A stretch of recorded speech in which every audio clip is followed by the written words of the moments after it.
Yeah, so thank you so much, everyone, for joining. Today, we've got our first ever virtual recruitment event for Dharma.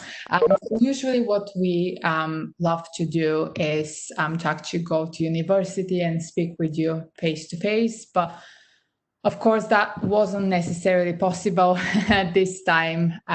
So, yeah, we decided to do a virtual event instead.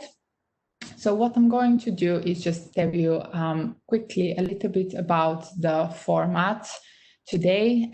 So I'll tell you a bit about Dharma, a little bit about the roles we've got, and then I will pass on to some of our security engineers who will answer some of your questions and kind of cover some of the important topics as well.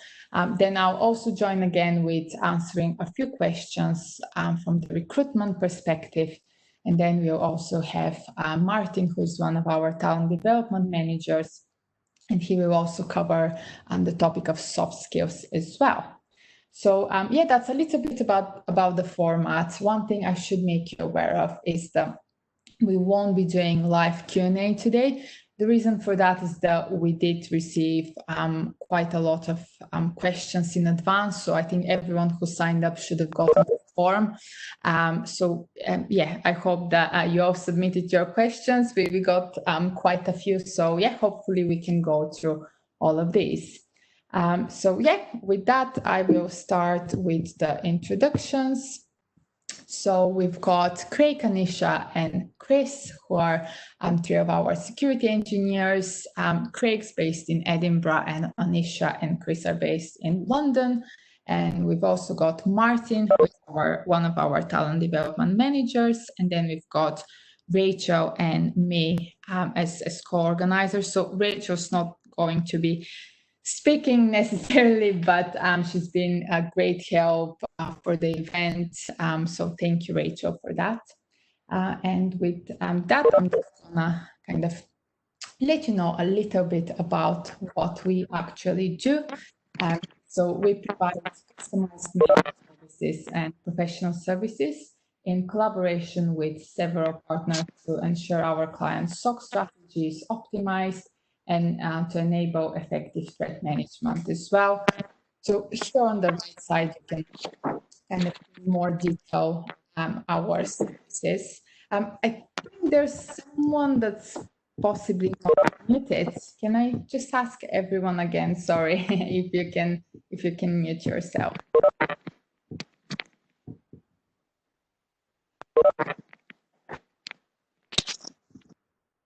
Okay, I think that should work now. So yeah, that's a little bit about what we do. And then I'll tell you in a little bit more detail about who we actually are and a bit more as well. So our story so far, we have been going on for about 11 years now, and we started up as a small startup called Vacta. That was just about 11 people. And Vacta got acquired by a bigger IT consultancy called ECS Group, and we then became ECS Security, so one of the four main parts of that consultancy. We've been going really well, and basically what happened last year, great news for the business. We separated from ECS Group. We became our own entity with the help of Living Bridge, which is a private equity company. And that really, really enabled us to kind of proceed with a lot of the projects and things we had in mind for the business. We are now 275 people, give or take, and that's in Edinburgh and London, with Edinburgh being our kind of main office. We are also UK's largest independent cybersecurity consultancy, and we've been going through great growth process with about 30% revenue year on year, which is great. And something that we have been working on quite a lot over the last year or so is, of course, to make sure that we've got our mission and values, kind of obvious for everyone, and hopefully to really show you the culture that we've got here at Adarma. So I just thought I'll quickly go through our mission and the values as well, because I know that a lot of people, when researching a company or researching roles within a company, are interested in those. So our mission is to provide security solutions that enable our customers to succeed in their core business and maximize the benefit of digitalization. It's also to secure our customers through our unique approach, methods, and shared passion, allowing them to do what they do best, and to align with our customers' mission in true partnership, helping them understand and address the threats they face. Our values, again, something that might be important for you guys, there's 5 of them. There's being accountable. We take ownership for the quality of our individual work and take pride in what we deliver as a team. We've got transparent. We communicate internally and externally with honesty, respect, and integrity. We've got inclusive. We are Adarma. By embracing diverse people, we divide innovation through collaboration. We're also empowering. We foster an environment of freedom and responsibility. Everyone is empowered to tackle challenges in exciting and innovative ways. And also remarkable, we pride ourselves on hiring and developing our people to the best that they can be, leading to personal impact on the wider business and an excellent service for our customers. Speaking of customers or clients, we're working with some of FTSE 100 biggest companies. So a lot of those would be in the banking sector, e-commerce, retail, as well as other sectors as well. Now, when it comes to our values opportunities, I think I'm just going to go to the next slide. It might make things a bit easier for you guys. So we've got kind of the 3 families really within Adarma, within the technical roles. We've got the SOC, the Security Operations Center. We've got the engineering and the consultancy. And the engineering and consultancy are both part of our professional services, whilst the Security Operations Center is part of our managed services. So you can see here the analysts and the engineers. These are kind of the majority of our graduate opportunities. So yeah, I just thought I'll tell you a little bit more about those in detail. We did get a couple of questions around that, so I thought it will be good to cover. So they are different, and I think it's important to kind of cover the difference of those. So security analysts, to give you an example what you might do, and apologies if some of you already know that. So you'll be conducting security alert detection and analysis across a variety of cyber defense technologies, and you'll be ensuring that security incidents are identified promptly for our clients. You will likely be working with several different clients at a time, which can make things quite exciting. You'll be using processes to investigate, resolve, and escalate different issues. So some of them you might be able to deal with, but some of them might have to be escalated to senior members of the staff. You also perform threat hunting activities to proactively search for cyber threats that our clients might already have before they started working with us. And of course, you talk to the customer about any progress that's being made and give them advice. Let's say, if you think that they should update something or maybe even not update. So that's a little bit about what you might be doing as a SOC analyst. So one of the questions we did get was how much programming and scripting there is in such a role. Not a lot. So compared to the engineering role here, there's not a lot of that. So even if you have some kind of basic understanding of, let's say, Python or JavaScript, I think that would be great. Of course, some use of Windows and Linux is preferable, but of course, it's not as much as in an engineering role. It's a lot more about the analysis, the investigation, and kind of resolving of issues. One thing that's very important for the SOC, and I do need to underline that, is it is a 24/7 service. So people usually would work shifts, which includes day shifts and night shifts. Now, that's all for you to consider. Some people love that, some people don't. And I think it's something quite important. But one of the good things I can definitely say is that You do get your rota in advance, so you kind of know what's coming. And there's, I think, every month like a period of time where it's quite a few days off. So you almost get like a mini vacation without really using any of your holiday days. So that could be, I guess, a kind of a really good thing that I know some of our guys are enjoying. Now, when it comes to the security engineer role, it's different in the sense that you're not working in a security operations center. You're predominantly working with clients, and that's also predominantly on site. Obviously, with COVID-19 at the moment, we are doing a lot of work remotely, so there is a possibility for that, but it is a very customer-facing role, and it is, I would say, also a lot more technical. So we are looking, for you to have hopefully worked with Linux and Windows for a few years and to have a good understanding of at least one language. So whether it's Python, Bash, PowerShell, JavaScript, etc. But to give you an example, the other difference with security engineers as opposed to SOC analysts are that when you start, hopefully with the Dharma, you get 8 to 10 week training. So the SOC analyst, you kind of get stuck starting immediately, and you have a team and start working on different issues. With engineering, you go through that kind of initial training period, and you will be kind of learning one of the tools. So as I mentioned in the beginning, we do have different partners. So my colleague Craig's gonna cover that. But to give you an example, Splunk is one of our kind of big partners. We are Splunk's Partner of the Year for the last couple of years. And then we also have our ServiceNow practice. So whether it's, let's say, ServiceNow or Splunk, you will get a lot of initial training on that. Afterwards, you'll probably go on site and work with clients, and you'll be performing data analysis to determine security issues, any trends, flaws, or misconfigurations. You collaborate still, of course, with the SOC and develop use cases to improve detective control gaps. You identify those gaps and provide a technical solution. So that's where the role does become a lot more technical. And you'll be also testing to ensure that the solution works and you're able to resolve any issues in advance of our customers going live into the production system.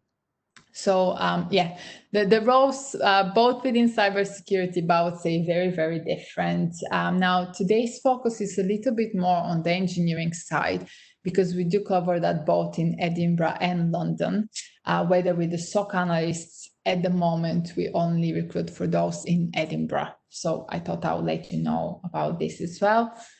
And with that, I'm going to pass on to my colleague, Craig.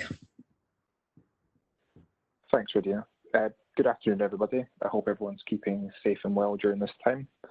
My name is Craig Campbell, and I work as a security engineer for Dharma. I'm based at Lloyd's, and within Lloyd's, I actually hold a different role, which I'm working in the user behavior analytics project as a subject matter expert. I've been asked to talk about a number of different things today. So the first thing I'm going to talk about a little bit is something that apparently a few of you had some questions on, which is changing careers. So my background, I've done various different jobs before coming to cybersecurity. I've worked as a chef. I've worked as a manager for various different shops. I also did some electronic engineering for 2 years and was also involved in web development for a couple of years. So I eventually made the choice to decide to go back to university after about maybe 9 years being out of education. And yeah, I'm not going to lie, it was definitely a little bit daunting at the start of it. I was mainly the main issue was I was leaving a full-time salary to go back to education, which is never an easy choice to make, particularly when you're 28 years old.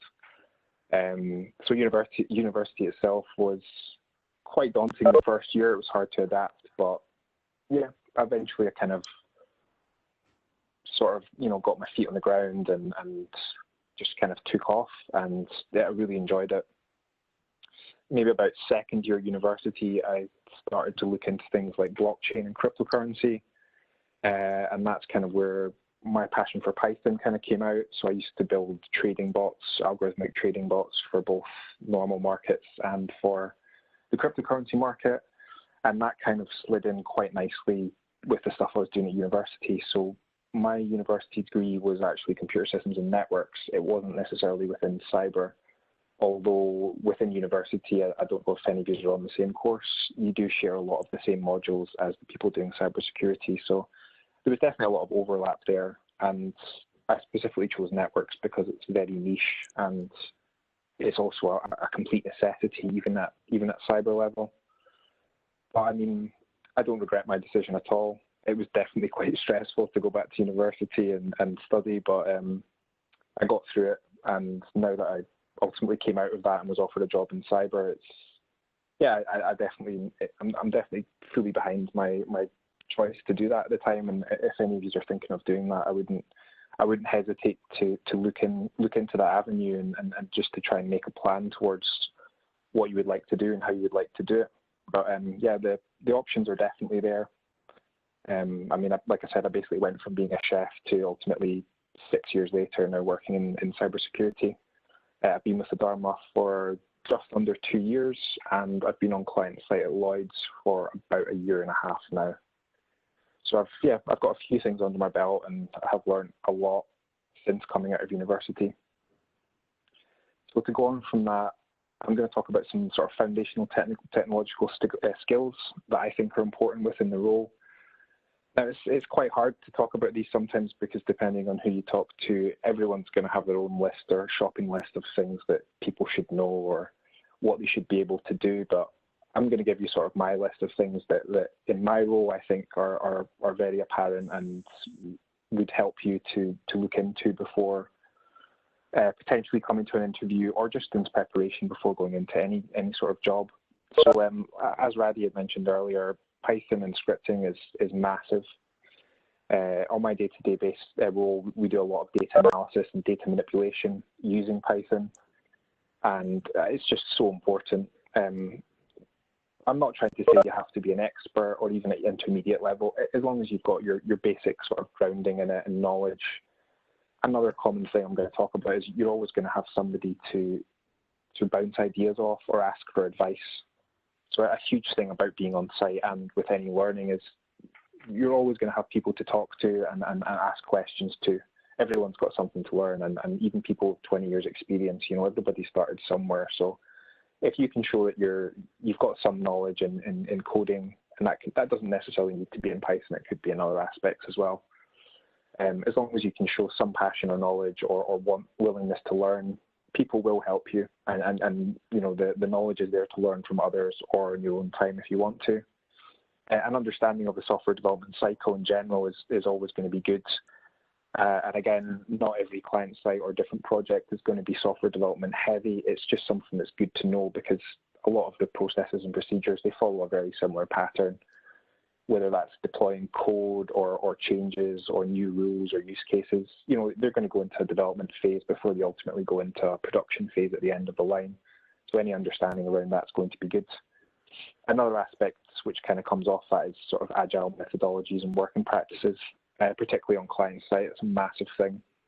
Your teams have to be able to talk to each other. They have to be able to communicate effectively. You have to be comfortable in meetings and stuff like that. But these are all things that you'll pick up either beforehand or when you're on site. And to a certain extent, you do a little bit of that at university as well, and other workplaces, I'm sure, will have different ways and different work practices. Next major thing would be Linux. I can't emphasize this enough. Linux is humongous, both as a topic and the importance of knowing it in any cyber field. And again, it's not about being a Linux god or a master within 2 weeks. Just being able to, pick up a terminal and being able to log in, basic to intermediate commands, server administration.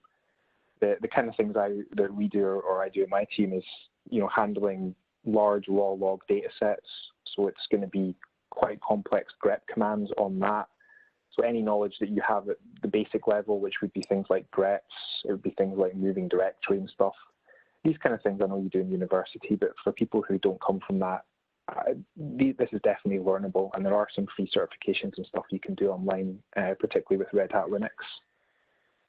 to go forward with that. The reason that's important is because some of these data sets, you may be asked to sort of, pick out one very key piece or key value from a humongous data set. And we're talking like the size that if you're potentially putting the wrong type of search query, you could crash the server. And yeah, I'm not going to lie, I actually have done that in the past. But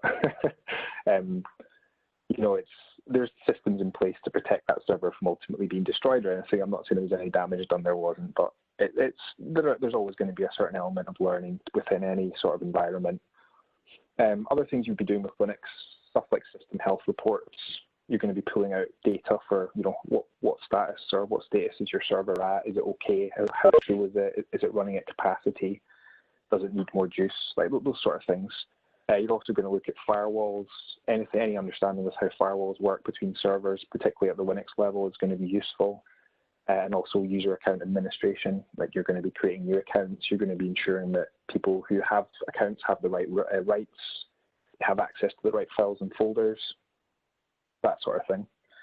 And moving onwards, so networking, again, that's kind of what I chose to do my niche in at university, which is why I've brought it in here, because I just think it's so fundamental to any cybersecurity operation and any organization in general. Understanding of how the internet works under the hood, routing, switching, subnetting, common examples of how VPNs work. And another thing with any of these technologies and stuff that I'm going to be talking about coming up, it's not just about understanding the basics behind these sort of things. The basic understanding is good, but ultimately you're looking to get to the level where you understand it at a log or machine data level as well, and how it's structured. That kind of becomes quite important when you're looking at things like investigations, whether that be in the SOC or from a security engineering environment. That's the sort of level you need to sort of test to get to. Within the network itself, you're going to be looking at, all levels of the OSI model.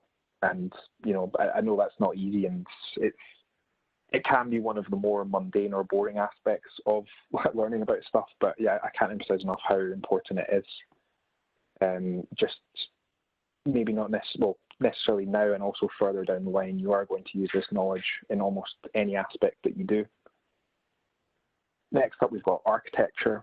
So in architecture, what I mean by that in general is sort of the difference between Linux-based systems and Windows-based systems, the different vulnerabilities with them, particularly with respect to malware and ransomware and things like that. Again, you're going to want to know at a log level sort of how things look normally at business as usual times compared to when things are particularly, something might be going wrong or they're infected. Within architecture, you can also get different, that could also include different flavors of Linux, different flavors of software that's running on different servers, what different servers are for, sort of rough estimates of what level of technical infrastructure you might need or require for specific projects. These are always good things to understand. Another one which kind of caught me off guard when I was coming through university and sort of the early days in cybersecurity is research. So quite often people overlook this one because you think, research is done by university professors and people that are paid to do that. But ultimately, anyone in any sort of cybersecurity environment should be doing some sort of level of their own research, whether that's keeping up with the CVEs that come through, common vulnerability and exposures, or just generally having a look over the OWASP top 20. I mean, anything you can do to keep up to date with older or newly forming threats is going to be helpful for sure. And if you can talk about or know a little bit about specific botnets or ransomware attacks, those are the kind of things that might set you aside from other people who are applying for the same kind of job. So you might be sitting there wondering, okay, Craig's given me a list of things that I should kind of learn or know about. Where do I learn such things? So I guess the first thing I'll say right now is that the internet is your best friend, and so are books. Before I go into the internet aspect, in terms of books, I mean, there's a multitude of books you could choose. My favorite one is Black Hat Python for Hackers, really good book to get. Ultimately, if you don't want to buy the hard copies, another good place to look for them is on Humble Bundle. You quite often get access to a multitude of books on there for quite good prices. So I've kind of got a big collection of ones that I've bought over the past few months, and it's just sort of keeping up to date with them. I'm not going to pretend I've read them all because I definitely haven't. There's too many of them, but I'm getting there. So moving on to sort of internet aspect of things, places you can learn stuff. Immersive Labs, great platform, especially for people not from a cyber background. It's got a wealth of knowledge in it, and it contains various different scenarios of varying difficulties, but it's not just for university students. I know you get free access to it at university, but I really enjoyed that. It was actually really good while I was at uni. Me and a few of the other engineers who were at university, we used to do this as a sort of side hustle and just play around with to test out our skills. And the way that it's gamified and stuff as well, it kind of makes you feel like you are actually getting somewhere. And I quite often go back to it and have a wee play around. And yeah, most times I go back, I learn something new. And I can only imagine if you come not from a cyber background to go into that, to spend some time in it, work through it, and definitely learn a multitude of stuff from it. Another aspect online is a thing called Cybery, which I'm sure some of you have probably heard of. It's got a huge library of free-to-take courses, which will also prepare you for certifications. I haven't actually done any courses on there, but I have used some of the topics. And what I mean by that is, if you're looking to go into a specific role, like say, for example, SOC analyst or security engineer, you can go onto Cybery and it will give you a sort of breakdown of maybe 20 to 25 different topics that it thinks you should be more than prepared or knowledgeable about to obtain a role in those specific fields. So it can be quite good as a checklist for someone from university to go through and say, hey, like, I'm really good at this aspect, but maybe I don't know anything about this. Or the other side of things, if you're coming from not a cyber background or university background, you can go through and maybe take the full course and learn from scratch things that you may or not necessarily know. So I also mentioned it can prepare you for certifications. I can't emphasize enough the importance of obtaining any certifications before you come for an interview. I'm not saying that's a must, it's definitely not, but it's going to set you aside from other people, and you also get the learning aspects from that as well. There's a number of different free ones you can do online, whether that's through Linux or Python. You can do certain ones, even if they're not necessarily a clear-cut certification, but small courses you can do in these technologies. It still shows and proves that you've had a look at it and you do have some sort of foundation within that. If you have some money, you could potentially go towards things like CompTIA. Again, you're not expected to do that. And I can say, especially here at Dharma, you will be given every opportunity for constant improvement through learning and doing certifications while you're either at head office or on site, and that's at no cost to you. The company will cover that. So yeah, there's always the opportunity there to learn more and expand if you want. Other aspects I like are things like I think is overlooked is YouTube. So YouTube I know gets a bit of stick sometimes for maybe not having the most educational material, but there are a few channels on that do have some really good stuff. I've just chosen 3 at random here. So there's one called Nullbyte, there's another one called Computer File, and there's another guy called Stok, S-T-O-K. They all have different aspects. Nullbyte's more about sort of hacking tools and procedures. Computer File, I think, is run by the University of Nottingham, so it's maybe a little bit more educational, but they cover all sorts of things and specific aspects, like they'll show you how SQL attacks work. It's just one off the top of my head. But yeah, there's thousands of videos on there for different things that you can learn. LinkedIn Learning is also great. We're using that at Dharma to sort of brush up on different aspects and learn new aspects about things that we maybe not necessarily know. So I'll leave the foundational knowledge at that point. I hope that was okay in a general overview of what I think is quite important, and just to give you a few avenues to potentially have a look in if you'd like to. So Radi, if you could change the slide to the technology one, that would be great. Yeah, sorry, I did that a bit in advance, but okay, no worries. So yeah, at the top we've got Splunk, which is one of our key partners, as Radi also mentioned earlier, and it's basically a SIM platform, security information and event management. Ultimately, I like to refer to it as like a Google search engine for all things data within any organization. It basically brings together all kinds of machine data and allows that data to be understood and queried in an efficient manner by humans.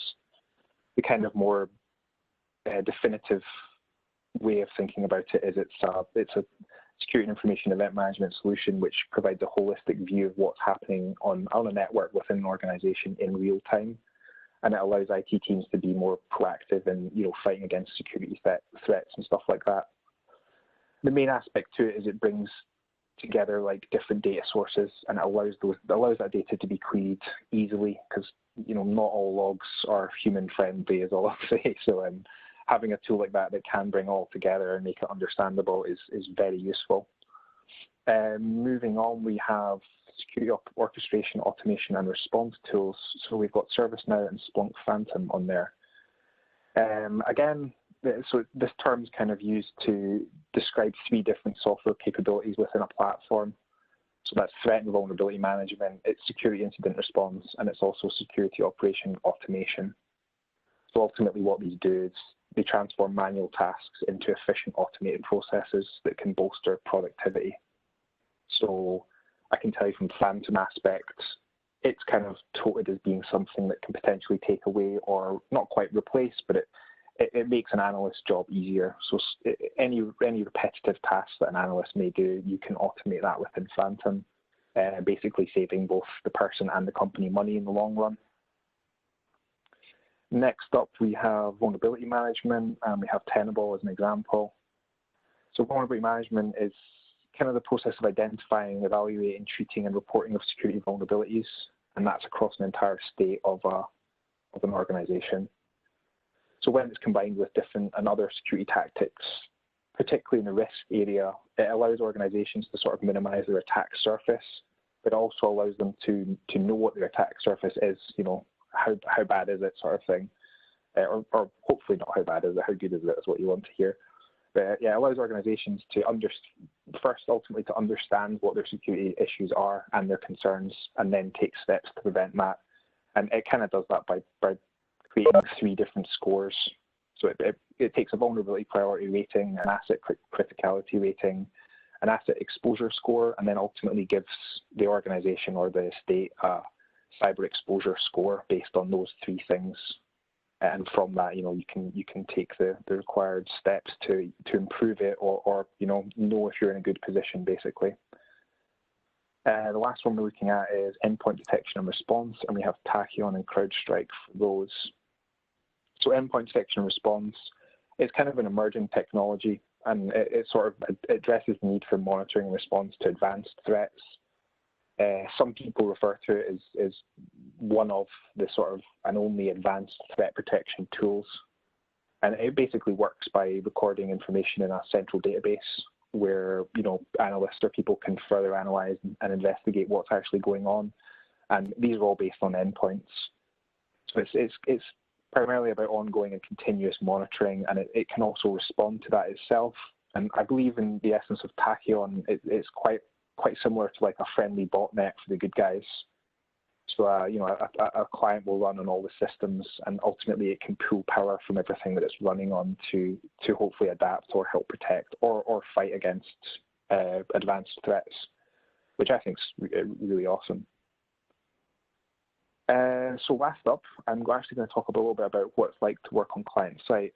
So I tried to mix some of what I've talked about in with, some relevant information towards the client site and stuff like that. So I'd say after you've done your training, if it's at Dharma or another place, after I've done my training, it was quite daunting to go on client site for sure. It was a new place to go, and you'd spent 6 to 8 months learning all this stuff, and finally you're going to get put to the test. Sort of, that's how it felt anyway. But really, in reality, it wasn't like that. It was more sort of, it allowed a place for you to actually utilize the skills you'd learned, and I found it quite enjoyable, to be honest. It's a fast-paced, project-driven environment. I guess that's client-dependent, but you are going to be given some responsibility in your role, and people are going to be depending on you. But ultimately, I don't think that's a bad thing. You should be more than prepared at that time. And again, like I mentioned earlier, it's a place where you can learn from everybody, and until you can settle in yourself. And I can say, within my project, I quite often find myself spinning multiple plates at the same time. But I do always feel like I have the backing from both my team at Lloyd's and from Adarma itself. Like if there's an issue, you only have to put your hand up to say it's never much of a problem. Kind of closing remarks and stuff. I will say the first thing I'll say is, like, if you do have a passion for cyber and stuff, or a dream that you'd like to do it, like, by all means follow it. It can be achieved. I'm not going to sit here and pretend it's going to be easy, because it is definitely not. There is a large learning curve. even after you come out of university, or if you don't go to university at all. But I mean, you know, cyber background and these sort of skills and knowledge and the technical side, in terms of client side, they're just as important as soft skills. And I'm sure Martin's going to probably talk about that later. If you can't work with your team in an efficient manner, or people can't work with you, you could be the most technical person ever, and you're in some ways you're going to be a hindrance to the team more so. So yeah, there's definitely a balance between soft skills and technical knowledge, although primarily I've focused on technical on this one. Other aspects I'd say is just to be bold, and don't be afraid to think outside the box, particularly in the interview and presentation section.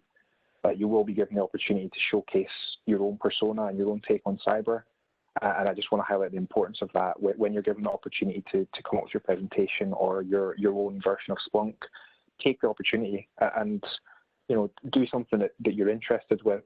Like I actually use cryptocurrency in mine, data.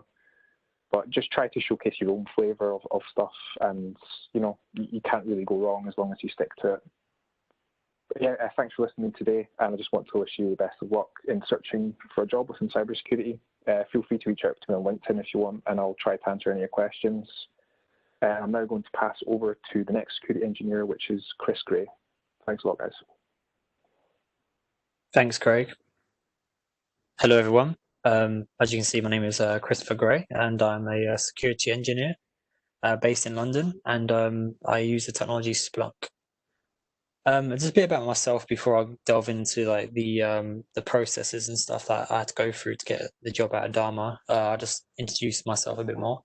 So I was at uni for like 4 years in total. I did a bachelor's in ICT for 3 years, and then I at the end of that, I decided I should either get a job or continue university. I enjoyed university a lot, so I decided to go for the master route because I wanted to be at uni for another year. So I did a master's in computer networks and security, and then after that, I then decided that's enough. I should find a job. So like in the my time at university, I did 2 different projects for my dissertations. I did one in automatic text summarization, and then the other one in DDoS prevention. Those two are obviously very different because originally when I did my bachelor's, I didn't really have a clue what I wanted to do.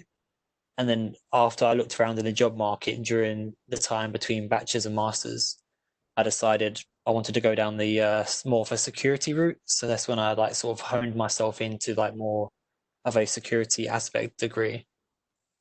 So when I first finished my master's, I started to obviously look around for jobs like everyone else would. Obviously being a fresh graduate, obviously trying to find these jobs where sometimes it would say you need 2 years experience, it will say graduate opportunity, which obviously is not going to work out because you just finished university. But I came across the Dharma job advert on Indeed, I believe, and on there it said, security engineer, London based, and gave a very brief description of what the job may entail. I decided to go for it and apply for it. And on Indeed, I believe there's like a quick apply process that you can do. I wouldn't recommend doing that if you actually do care about going for the job. Partly because I remember I got told in one of my feedbacks when I was going through the process is that I was probably one of the few candidates to actually do the a letter, just describe like talking about who I am and things I've learned about the company. This is known as the covering letter. It's optional to do on Indeed. Also, I'd recommend you to do it if you can, because it would probably help you with your chances, as it did help me.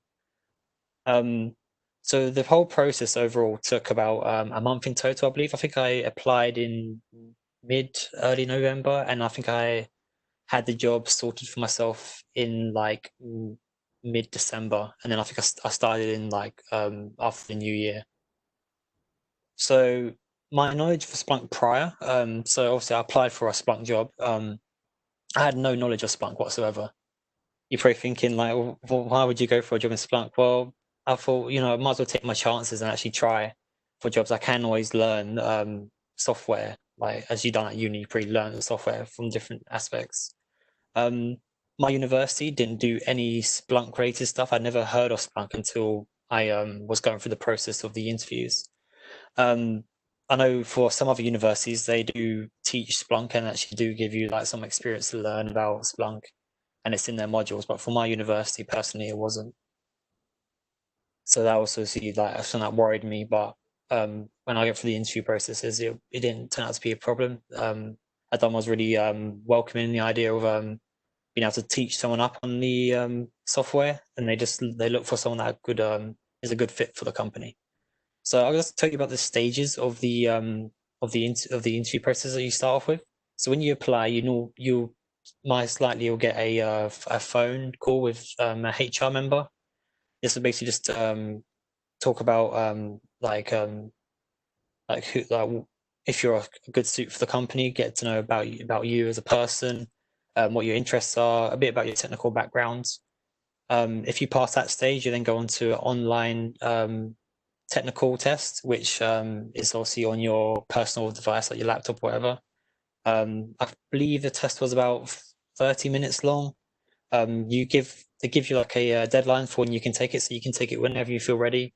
But they do ask you to complete it by a certain date, so you could do it straight after the phone call if you wanted to, when they send out the test address, or you can do it last minute if you really felt like you wanted to revise a bit beforehand. After that, you then have a phone call with a consultant. So one of the people actually have already got a job at Dharma and have been with Adarma for maybe a year or two, or maybe even longer than that. During this interview, you will most likely get told their LinkedIn profile. I'd highly recommend doing some research on that person. That way you can actually learn about who they are and have something to talk about with them. In my instance, the person that I spoke to, he had done a project in Splunk. So from when I saw that alarm bell started ringing, I was thinking, oh no, this person's done Splunk. Like, does every other consultant like know a lot about Splunk before joining this job? So that was my main concern when I went into the interview. Luckily, the questions were just mostly basic network stuff, like what is UDP, a few things about the network layer, and some questions where it would ask about to explain things in a more simplified view.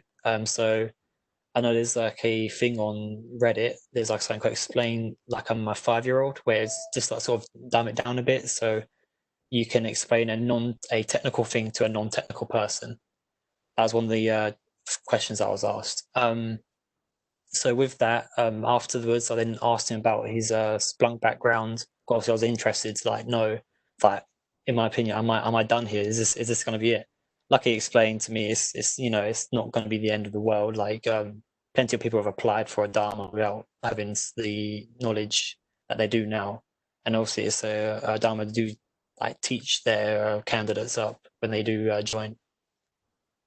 So after that, you have a face-to-face. Again, you get given some LinkedIn profiles to look at. This will probably be a HR member and then one other consultant. For me, I had to go to the London office, and there was obviously just there was two interviewers, and then for me, they'd ask you to do a presentation. They do of a Splunk or the software that you've applied for. For me, I was very worried about that. I had to do a lot of prep for it because obviously I've never used Splunk before, and I had like maybe 2 to 3 weeks to like get ready for it. So I spent a lot of my time like learning Splunk and like sort of building up what they call a dashboard on Splunk, which is like just showcasing some like graphs and things like that of like some security stuff that I found on my Windows PC. Obviously, for you, you could be different. You might be get tasked something else to do, but I had to find something that I was interested in to learn about and to show off to them. So that was what I did. A good thing to note as well: always take on the feedback you receive, because in the phone call that I had, sometimes I didn't know the answer to the questions, and so they probably made a note of that and was thinking, okay, we might have to ask him again later. It turns out in the face-to-face, I was then asked again about questions that I was not too sure on the first time. Luckily, I basically did my research of the things I was not too sure on and basically understood what the topic was that time. So when it came to face-to-face, I was able to answer the question, and it sort of showed that I'm willing to self-develop myself and like learn from my mistakes. So what if you don't make it? Obviously, sometimes you can get rejected. I was rejected a few times from other jobs as well. It's not necessarily like you're not the right candidate. It's maybe just you're not the right fit for the company. Sometimes they look for a certain like criteria in the candidate. Like sometimes it can be, I know in some cases location can be an issue for some companies, and there could be other things. Obviously, I can't really say too much like what it could be because you probably get some feedback on why. But obviously, don't give up. There was always a job out there for someone that needs the skills of cybersecurity graduates or computer science graduates. So I'll just talk about a bit more about my training that I'd done. So after receiving the job, I started in January, as I said before. So during that time, best way to describe it, it's basically university again, but you work there 9 to 5 and you get paid to do it essentially.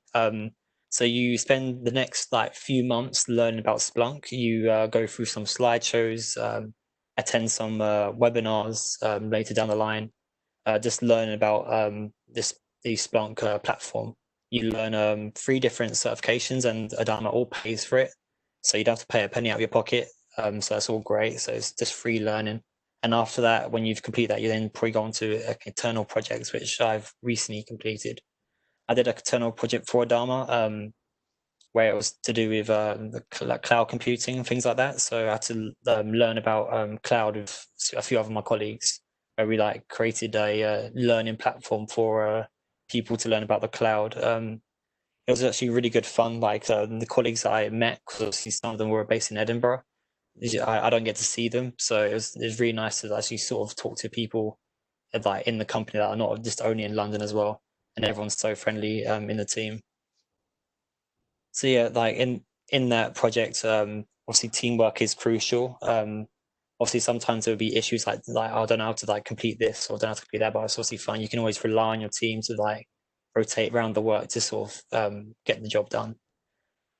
So yeah, that's my experience with joining the Dharma and what I've gone up to now. Currently, I'm about to start client side work. I should be starting very soon, actually, with my client work, so that'll be exciting.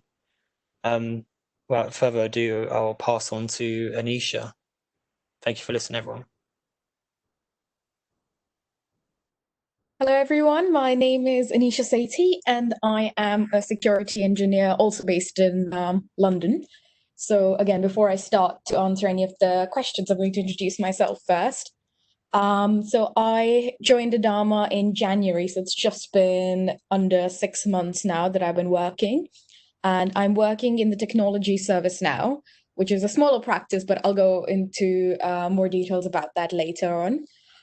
Before joining Dharma, I was doing a PhD at the University of Southampton. So I have finished my PhD. I finished my PhD in 2019 in cybersecurity visualization. And after that, I was approached by Dharma on LinkedIn, and I got hired for this role as a security engineer, which I'm really excited about. And before I explain some of the differences between studying in academia and going into industry, I'm going to answer one of the questions that came up, which is what are some useful security development projects that can be undertaken in spare times that can add to your CV? So I was doing some research about this yesterday, and I think if you are looking for a job within Adarma, the main technologies that we do for a security engineer role are Splunk and ServiceNow. And I've looked into this, and both Splunk and ServiceNow, you can log into their online learning platforms and do the fundamental courses for free. So you don't have to pay anything, but you can do the fundamental courses to learn more about the technology, how you use it, gives you a basic idea of what it's going to be. And then if you do get an interview, and then if you're going for your telephone interview or your face-to-face interview, you will have a lot more knowledge than other people because you will already have the fundamental knowledge. Since I'm not from Splunk, I don't know the exact website, but if you Google Splunk fundamentals, you'll find it. And if you're trying to do it for ServiceNow, it's called Now Learning. So if you Google that, you can do the fundamentals course for free. Other than that, you can do some other projects, which are going to be coding projects, as mentioned by Craig and Riley. Coding is quite important. It's not the end all, but it's good to know. So Python, JavaScript, Bash, if you can do some coding projects and prove your knowledge in this, that would be really useful. Third, something that I find really interesting is looking at vulnerability databases. So you have NVD, you have CVE, CWE, which are National Vulnerability Database, Common Weaknesses Enumeration, and Common Vulnerabilities and Exposure. You can look at these databases and maybe try doing a project of integrating them with threat intelligence sources, which you can get from maybe using a language like TAXI or STIX, or looking at VirusTotal and try and integrate them. So oftentimes you have vulnerabilities that have been found, which you can see on these databases, but they don't have an exploit. So then, even if a vulnerability has a very high score, but it does not have an exploit, it's not as dangerous as a vulnerability which may be medium high, but has an exploit that currently exists and is easily available. So that can be a really interesting project to do, is looking at all of these vulnerability databases and threat intelligence sources, integrating them and seeing, does it have an exploit? Oh, with this change, maybe develop a new system to how these vulnerabilities are scored once they have an exploit or not. Sorry, that becomes a bit of a PhD project, but mostly I just have a lot of experience with research. So my answers are very research focused. Other than that, if you're obviously interested in cybersecurity, you can do some penetration testing projects, try and find resources where you can look at websites, what vulnerabilities they have, look at OWASP, see what the top 10 are, and try and see that, how these can be exploited. So there's SQL injection, XSS, and all the common worlds. So that's also very useful. And also you can look for capture the flag events, which are cybersecurity capture the flag events, where you would be given a system, you have to work in a team with lots of different teams, and you're basically trying to hack into a system or capture the flag as it is, and you can win events. So these are some really good projects to look at. Obviously, it's not everything about cybersecurity and it doesn't cover everything, but these are the ones that I found the most interesting. Now I'm going to talk about my first few months with Adarma. So as I said, I finished my PhD and then I joined Adarma after that. So there was a big difference while studying at a university and joining a company. And I think the biggest one was that my evenings and my weekends were mine again. So I didn't have to, once I switch off, finish my work at 5:30 in the evening, after that, the evening is mine. I don't have to worry about work. I do have to worry about work, but I don't have to study. I don't have to read lecture notes. I don't have to do assignments. I don't have to do coursework. So I think that's the most fun part of being working in a company, and being able to switch off and having some time to myself and having money, which is, again, something that's really fun. And I think Chris mentioned is that while you're doing all of this, you get money, which is obviously great. Also, another thing to note is while you're working, more often than not, you will be working in a team. So you have to be ready to work in a team. You have to be ready to collaborate, communicate, and contribute to it. I know oftentimes at university when we're doing group projects, there's one person or two people who tend to do everything and the other people just take the credit. That's not how it's going to work while you are working, especially for a company like Adarma. Everyone has to pull their weight. Everyone has to contribute. You all have to communicate with each other. And you will see while working with teams, as Chris mentioned as well, it's really fun. You get to meet more people, you get to know more about people, and it's a really fun thing to work in a team. Then you get a lot of support from your peers and managers. So I know my manager, I speak to her on probably a daily basis, and not just about work, but talking to her about what's going on in my life, her life, some new recipe I learned, anything and just about everything. So it's not going to be a lecturer-student relationship, it's going to be a colleague relationship, which is always good because then these are the people who can guide you, but then you have a more friendly relationship with them. And it's obviously very satisfying to get a job and to work for a company, especially like Adarma, because they train you up in the first couple of months to be able to do the job that you're actually going to do. So it's quite nice.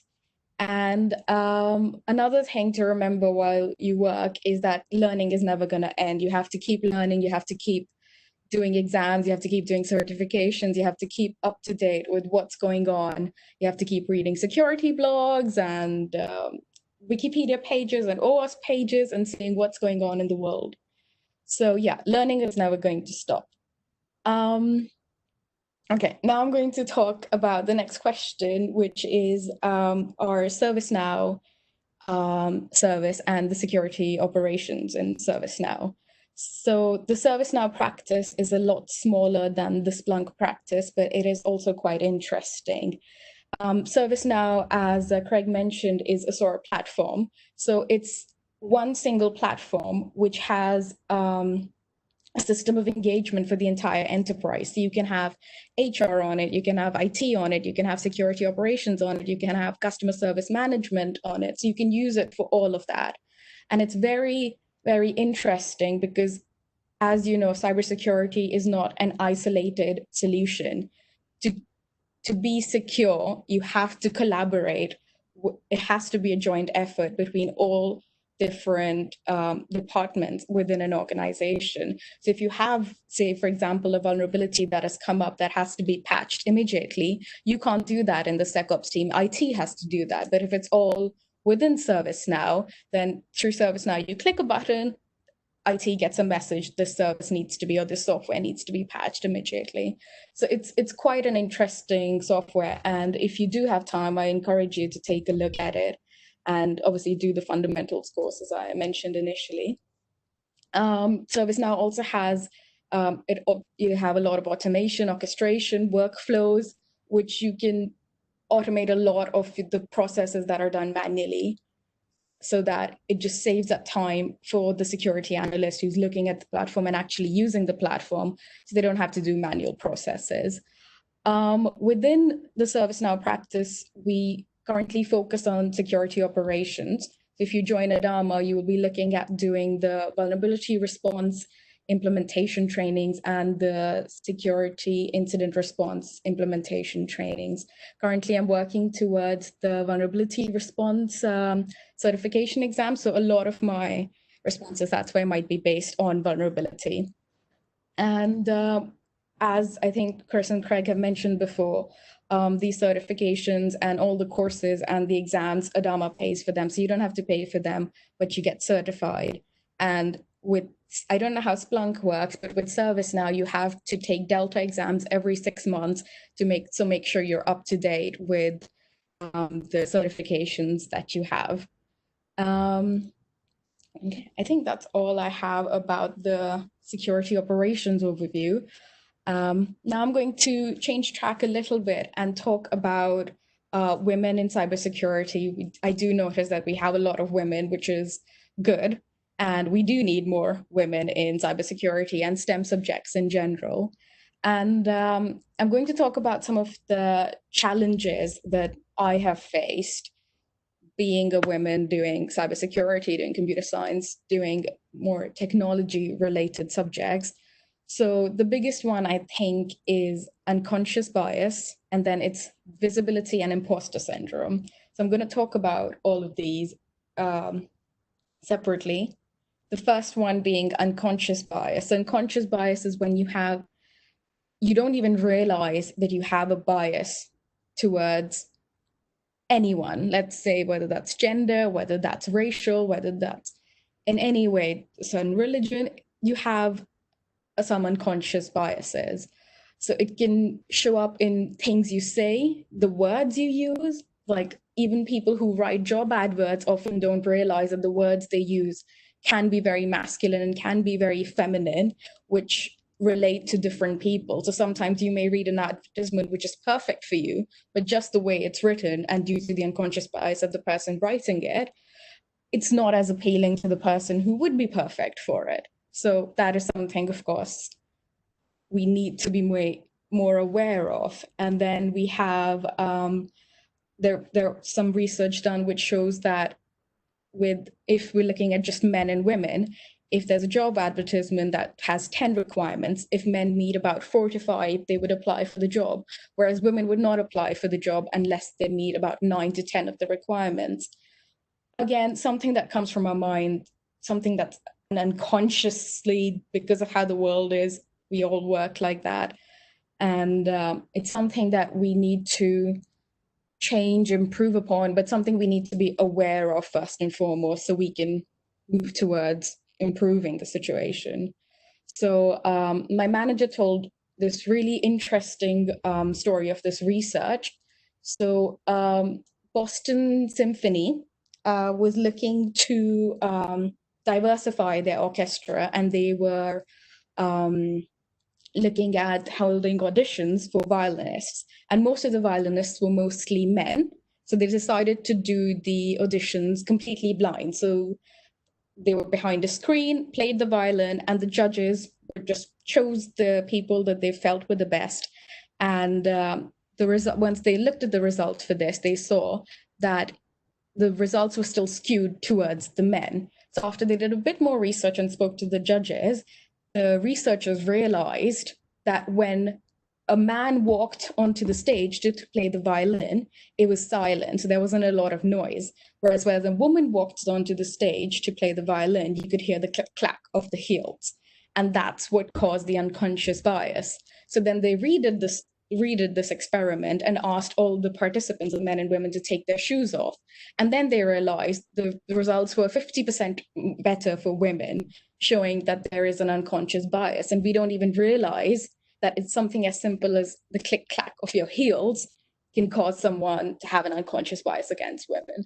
So what I'm saying is not you have to improve it, but it's something to be very aware of at this stage of life, because this is something women have against other women, women have against men, men have against men, and men have against other women. So it's just something we need to be aware of.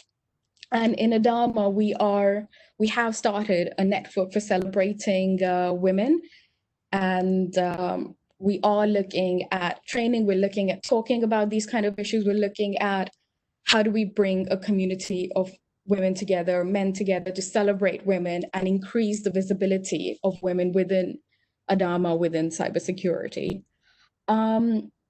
Also, oftentimes it has there have been instances where it's been mentioned that a lot of companies are looking for women employees. So it's actually better if you're a woman and applying for a job, and you might have it easy, but that is not the case.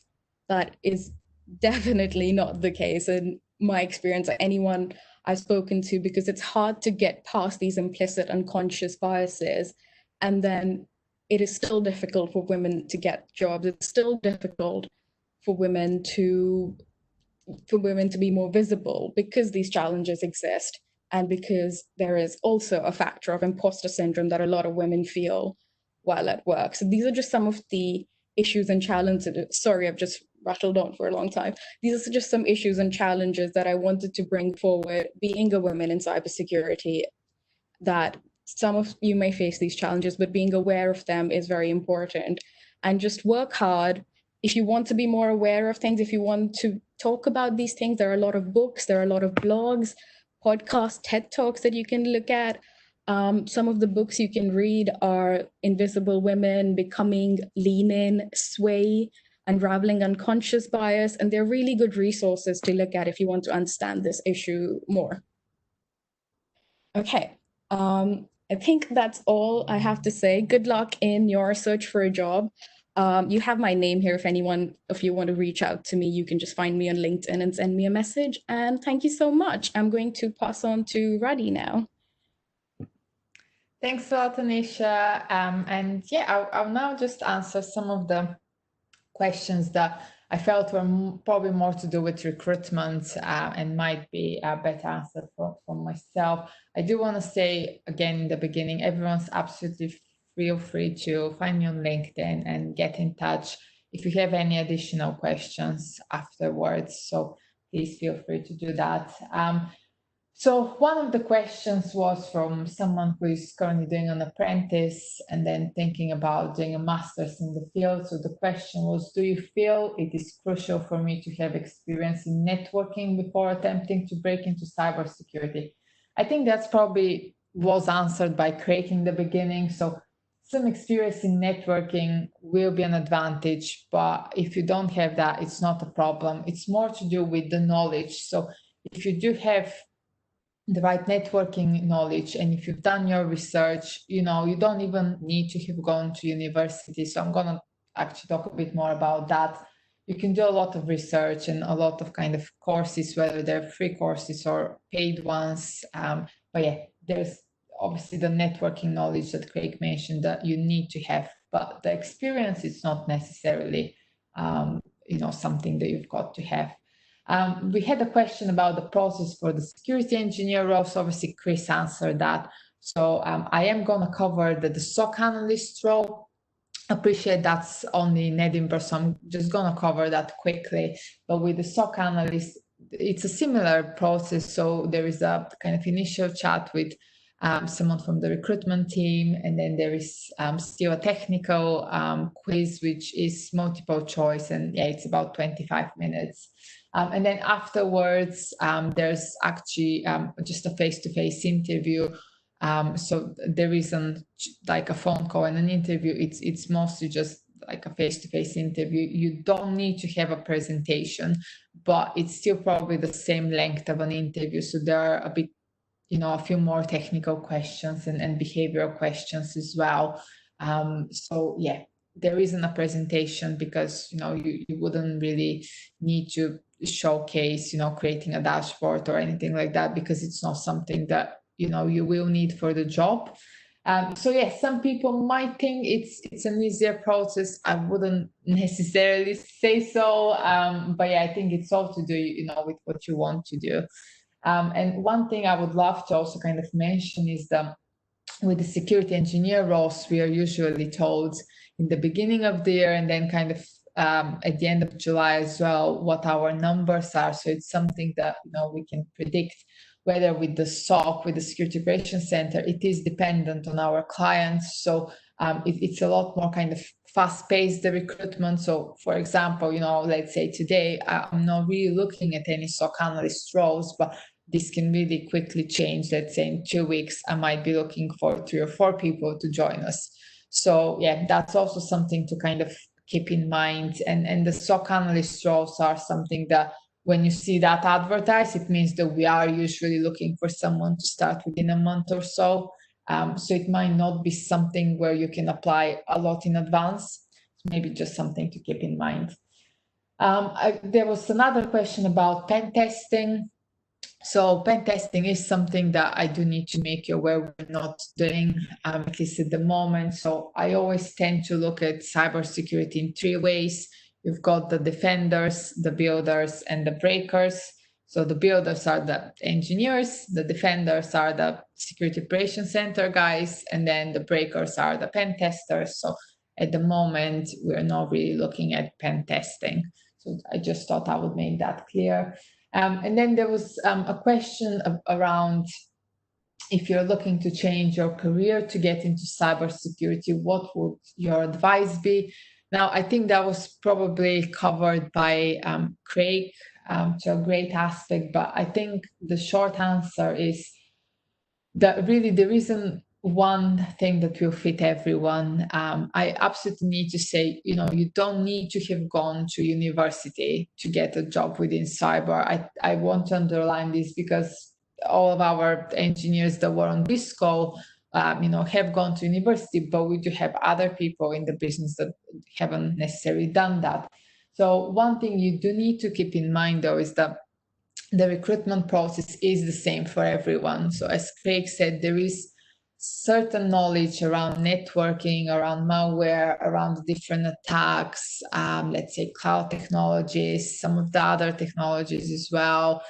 And for the engineering job, we kind of go more in detail of operating systems and at least one scripting language. So if you can, get this knowledge, not at university, absolutely do that. Some people need to have, kind of the university experience. They almost need to be, told, okay, I'm going to lectures today. I need to do this assignment. I need to do that. Other people learn a lot better just by individually doing things, learning through courses, whether it's online or maybe kind of one-to-one.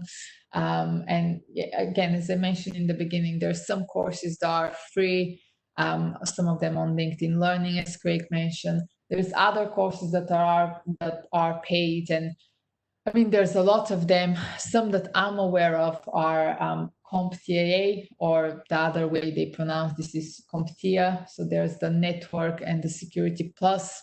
Those are paid, and I think it usually takes 2 to 3 months to complete them. But the books for those are massive. You can also go to classes. So I think it all really depends on how you learn. So yeah, there's different things, but yeah, not one way that will fit everyone. I think what's really, really important is to actually think where you want to be in, let's say, 3 or 5 years time, and what job you want to perform. You know, I think it's great to know that you do want to be in cyber, but it's even better if you know exactly what you want to do. So you probably understand now that the roles can be quite different. So I think if you figure out what you want to do to begin with, then it will be easier for you to break down the skills. And then once you've got those skills, and as Craig mentioned, there are websites where you can kind of get certain topics that you need for each role, then it will be easier for you to go out there and develop those skills. So yeah, I think that's something that you should probably think about. And of course, don't get me wrong, if you're not sure, then you should still start covering, you know, that kind of security fundamentals, the networking, the maybe one scripting language and anything else. But yeah, I just thought that might be a little bit easier for you. But yeah, of course, with, you know, if you choose to study languages, that might actually help you to get a different role, let's say like DevOps role. So, you know, you never know where you would end up. So, of course, there's some positives of, you know, just covering the basics without necessarily knowing what role you want to do. So I hope that kind of covers the topic of, do I need to have gone to university or not? So me as a recruiter, I wouldn't look at a CV and say, oh no, this person hasn't gone to university. It's definitely not like that. But something that will really help you, I think, and something that I also wanted to mention is the work you do on your CV.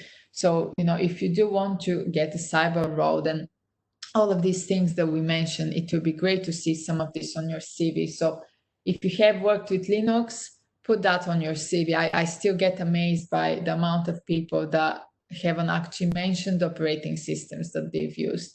Or if you know a language, then you can say, okay, I have intermediate knowledge of this, maybe like a basic knowledge of that, but still mention it. Or if you've used with different software, any tools, anything that you think will be transferable, you should absolutely mention that on your CV.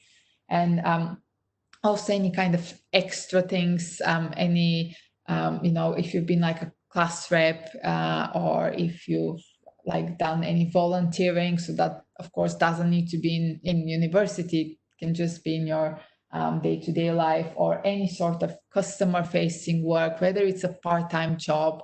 All of this, you know, will add value to your CV, and especially in a job such as let's say the security engineer, where you will work with customers a lot of the time.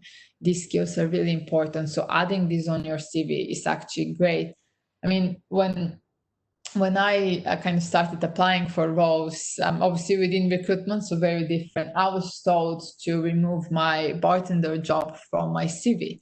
And now I would probably give the exact opposite advice, you know, keep that there, because there's, you know, a lot of soft skills that you will train and you will develop on those roles. And this will be helpful. And that's more about what Martin's going to cover in a couple of minutes. And I think apart from that, there was a couple of other questions open to graduates or to ex-force leavers as well. Of course, ex-forces leavers are absolutely welcome as well. It goes the same as with everything else. If you've got the skill set, if you've got the knowledge, regardless of how you gain that knowledge, absolutely those roles will be open for you as well. And then one of the other questions was, what to ask an employer during an interview? I love that question. I mean, it really depends on the person, but I would say just show some interest in the other person. You know, don't think that every conversation is an interview. It's much more, you know, getting to know someone. And imagine you do get the job, you end up working with these people. So, show some interest in, maybe what projects they've done with the business, or why did they join the business, or what's their favorite or least favorite part of their work. Anything that kind of shows interest in the other person or in their work. I think that will be a great question. And don't get me wrong, you can go quite technical. So if you're speaking with a consultant, absolutely, feel free to ask them a more technical question as well. So yeah, I think that's really it from me. And with that, I'm gonna transfer this to Martin, who will be the last person to speak today. Hi there, everyone. Thanks for that, Raddy. So I'm Martin Papworth, and I'm one of the talent managers here at Adarma. So my role here is to ensure that as a company, we continually invest in our talent and give our employees every opportunity to continually develop themselves, give the tools to enable them to perform to their best, and ultimately advance their career within cybersecurity. An integral part of this is the soft skills, and one which is quite underrated in terms of the way people often look at the process for recruitment. So I'm going to spend the next 10 minutes talking you through these, and ultimately, which will be of benefit to you, is how to ace this part of an interview. Next slide, please, Reddy. So in order to understand how soft skills are actually used in the industry, I suppose we should go through what the differences are between hard and soft skills. So in the past, organizations have often concentrated and had a preference towards the hard skills. These are the ones which are really easily defined by either a technical skill set that can be judged quite easily, or have an accreditation. So I suppose an easy example would be for a software developer role. We would look at coding as a hard skill, what coding languages. We could give you a technical test. If you've got a degree within software development, that gives us a grade. So we can get a clear idea quite quickly as to how good that soft skill is. That hard skill. And other examples, so even simple things like reversing a car. If you pass your driving test, or I can quickly look out and see, yep, that person can reverse a car, it's easily judged. Same as with foreign languages, you can have a certification with it, a degree. People can also tell if you're fluent. Soft skills are not quite that easy. So the days when companies just look at the hard skills, it's no longer like that. So as a company at Dharma, we're now concentrating on much more of the longer term picture. So we want to know how this individual, when they join the company, is going to develop in the role. How are they going to interact with our customers and their colleagues? Do you have the drive to really push your own boundaries and then push the boundaries of the company as well? That way we can all grow together. And we do this using the soft skills. So what are the soft skills? These are the ones which are transferable between industries. They are the ones which are, for example, communication, decision-making, empathy, collaboration and the teamwork, elements of time management, how creative you are. And these are all tie in with a person's emotional intelligence, and they are all very necessary for determining your cultural fit to a company, and they're really good indicators of your future job performance and how successful you'll be in your future career. So as I said, these, unlike the hard skills, are not as easy to quantify, which makes judging someone on the soft skills much more difficult. There's not normally a score which you get. Here at Dharma and across a number of organizations, we use competency-based questions. You will also see things like personality profiling. We prefer to use competency questions just because it gives you the opportunity to shine. We want you to show us how good you are with it. And we'll get on to that element in a couple of slides' time. Next slide, please, Roddy. So it's really important to know why soft skills are so key in your role. Soft skills, they will control your performance and ultimately your career progression. If you're working with a Dharma, consultancy, or any other for that matter, then your role is heavily going to involve both internal and external stakeholders. Being able to confidently interact and manage your relationships effectively is just as important as your technical ability, but actually much harder to learn. You can go on courses for technical skills and pick them up quite quickly. it's a much slower process for developing your soft skills and often ongoing throughout your career. So as I said, if you are wonderfully technically, but you lack soft skills, it can, I suppose, verge it to be very difficult to actually convey your message to people. If you're brilliant on a technical basis, but can't put that into more layman terms, then you're going to struggle to influence other people. So just using, an example as a security consultant, if you're doing a project where you're advising a client on what improvements should be made to their platform or product, you always need to be able to take into account what those main stakeholders want out of the project, take into account their budgets, time frame, value in terms of what you're delivering, not monetary. So each of these elements will form a much bigger picture. And not only do you need to be able to effectively communicate to get the information out of them of what they actually want, but then you need to use your emotional intelligence to be able to deliver it back to them in the right way, framing it so it's not the technical solution which you think's best, but the technical solution which they think is the best one for them. So in a way, using persuasion, but you're always phrasing it back to what the customer wants. And that level of emotional intelligence is key to perform in this kind of role. And it's quite easy to overlook, but nearly every engagement in your working life will form part of team collaboration. There's very few roles which are entirely siloed. So being able to understand the dynamics within a team, having those excellent communication skills of not just verbal, but listening to other people are really key. And it's overlooked a lot of time, but when you actually are working within a team, how often have you taken a step back to look at where everyone's strengths are within that team, who's got more technical skills in a certain area, so you can actually divvy tasks up in an appropriate manner so the team has the best chance of succeeding. This part's often overlooked, but it's using that emotional intelligence of knowing as much about yourself as possible so you can put as much into that team collaboration as possible. Next slide, please, Reddy. So we've kind of talked about, as an employer, when you're looking at your CV, it can be quite easy to judge. For example, I would expect everyone to have certain qualifications, research. It'd be quite obvious that you've got that interest in cybersecurity. So technical skills we can test quite easily. We can put technical test, a degree marking. But how do we find out more about your soft skills and about that emotional intelligence? We're looking at how good a team player you are, how you work under pressure, how you motivate yourself. So as I said, we work on competency-based questions. So next slide, ready? So competence-based interviews now are the commonplace throughout most organizations, especially big ones, throughout their recruitment process. And if at some point, whether this your first job is your dream job or 5 jobs down the line when you're in senior management, if you don't concentrate on your soft skills and prepare for competency-based interviews, I can assure you, you will not get there. Technical skills alone are no longer enough. They're great. If you're technically brilliant, then fantastic.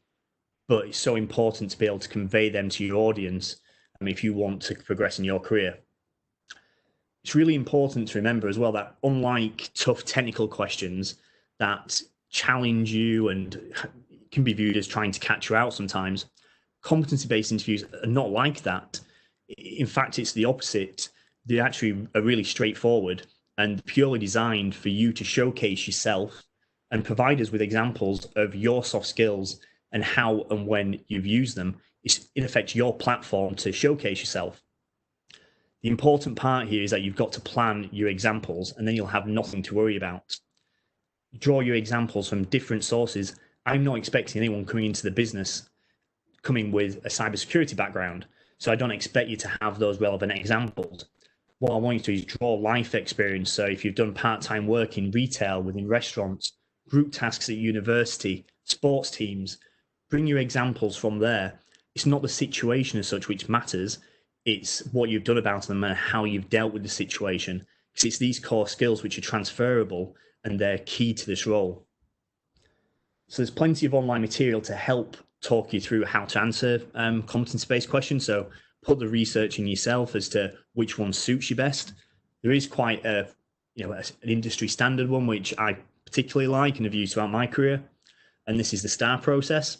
It stands for situation, task, action, and result. And it just helps you shape your answers effectively, and it gives a background, talks you through what process you should follow, and reminds you to give an actual result as to what the outcome actually was. And it's really important just to get all those information in. So, for example, in the situation, go into the background of what happened.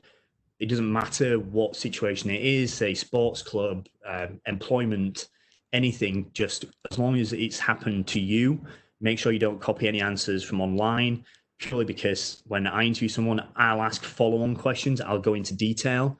So if you're pulling examples offline, then to be honest, you'll get caught out.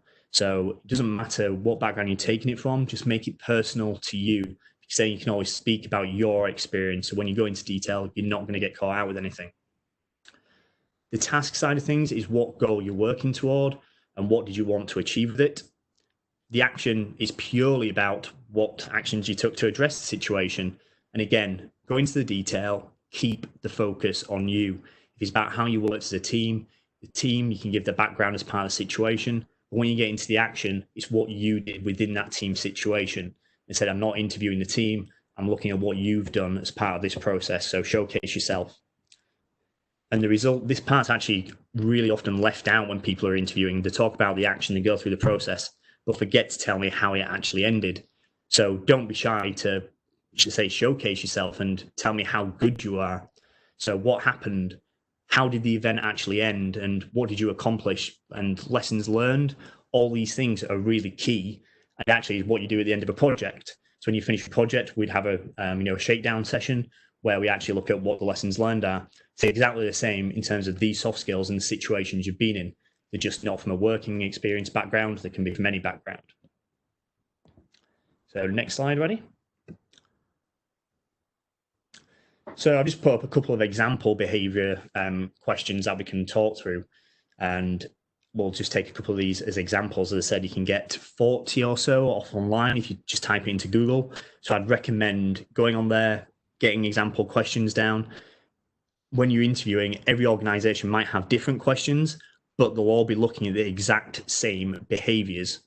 So for these, put the time and effort into the questions, think of plenty of examples that you can learn, get familiar with them. So if people ask you more in-depth questions, you can go into the detail, but you'll be using them time and time again throughout your career.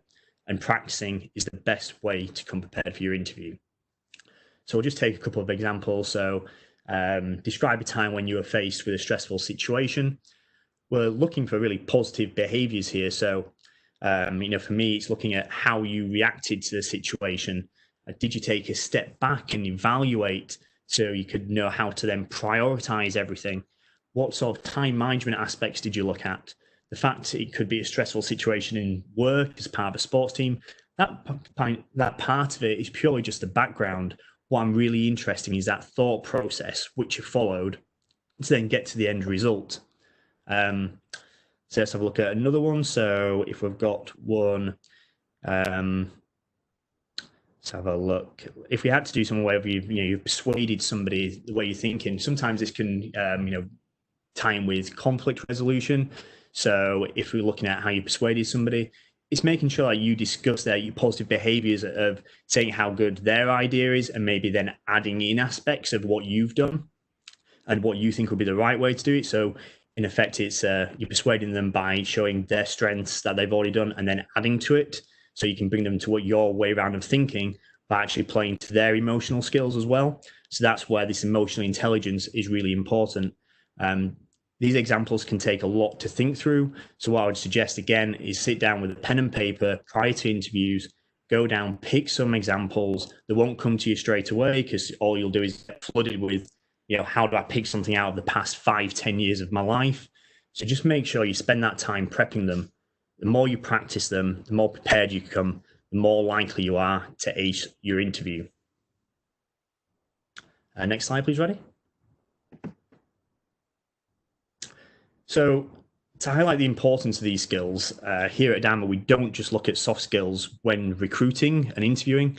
We actually use them throughout your career with the Dharma. We link them to all our positions within the company as operational behaviors, and we use them as part of performance reviews, career progression, and tie them to our company values, which Radhi mentioned right at the beginning. So we have 8 of them, and this slide just defines them for you. So I'm not going to go into detail with them. It's just really to make you all aware and add that context that paying attention to your soft skills now will affect your career in a really positive way, not just finding a job. So investing in your soft skills and investing this side of your recruitment strategy now will pay dividends for the rest of your career. If you avoid them, you stand a big chance of falling flat in the interview. It's really important. Here at Dharma, we take the technical side and the soft skill side as 50-50. If you're really good at technical, but then you're not so good on the soft skills, then that can be the difference between getting the job, and often it's due to lack of preparation. Everybody will have come across these soft skills at some time in their life, in one frame or another. It just takes time to think through them. Come prepared. It doesn't matter if someone's nervous. We actually take that time to get to know each and everybody who actually interviews with us. We'll tease the information out of you. All that we ask is that you actually spend the time to prepare them. Because if you've done that, there's no reason why you won't pass with flying colours through the competency-based questions. So that's everything from me. As everyone else has said, feel free to reach out to me on LinkedIn. I'm more than happy to give any help around this or answer any questions that anyone's got on soft skills and competency-based questions. But with that, I'll pass you back to Radhi. Thanks a lot, Martin. I'm just going to go back to the introduction side so that if you do want to get in touch with anyone really from the team today, please feel free to do so. One thing I did want to cover just at the very end, because I realized I didn't really touch upon that, is the COVID-19 situation and how that has impacted the sector and us as a company as well. First of all, I just want to say I hope everyone's doing well, and hopefully you've not been affected by this yourself. And yeah, when it comes to the sector, I do think that, you know, the sector is doing a lot better probably than a lot of the other ones. And with more people now working from home, I do feel that there's maybe even been more work in certain aspects for the cybersecurity sector. Personally, for Adarma, we've been doing well. We've not had any projects that were cancelled or anything like that. One thing that you can probably imagine is now more than ever, our customers are looking really into detail of what we do. So certain things might take a little bit longer. So yeah, in that aspect, it has affected us a little bit. So things do tend to be moving a little bit slowly. But apart from that, you know, everything else is great. We're still winning business, and it's very, very positive. Now, when it comes to recruitment, again, as I said, with the SOC analyst roles more specifically in Edinburgh, those are still very much dependent on demand from the client. So I think the last time we recruited for that was maybe a couple of months ago. It does tend to be every, I would say, maybe 2 or 3 months. So I would expect some of those to become available hopefully soon. When it comes to the engineering side, we have had to kind of pause things for a little bit, and there is a board meeting at the end of July, so we are kind of hoping that afterwards we might be given the green light for some more roles, and of course all of those will be advertised. One thing I would absolutely say is do get in touch, especially with me. I'm really happy to have that introductory call with you and go through some of the things we already talked about. So, you know, whether it's kind of your technical background or any, you know, advice you might want. And yeah, we can, you know, kind of at least start to get to know each other. And once those roles are active, you know, you would already be on my list of people to get in touch with. So absolutely feel free to do that. And the other thing I was going to say is thanks to all the speakers and thanks to everyone who joined us. This is indeed our very first virtual recruitment event at the Dharma. So yeah, we will send you a feedback form, and yeah, I would be really happy if you can spend a couple of minutes to fill that in. It will be much appreciated. But yeah, I hope that you have maybe taken some of the kind of positives out of this session, and yeah, just good luck to everyone applying for positions, and yeah, we'll hopefully see you at another event. Thanks a lot, everyone.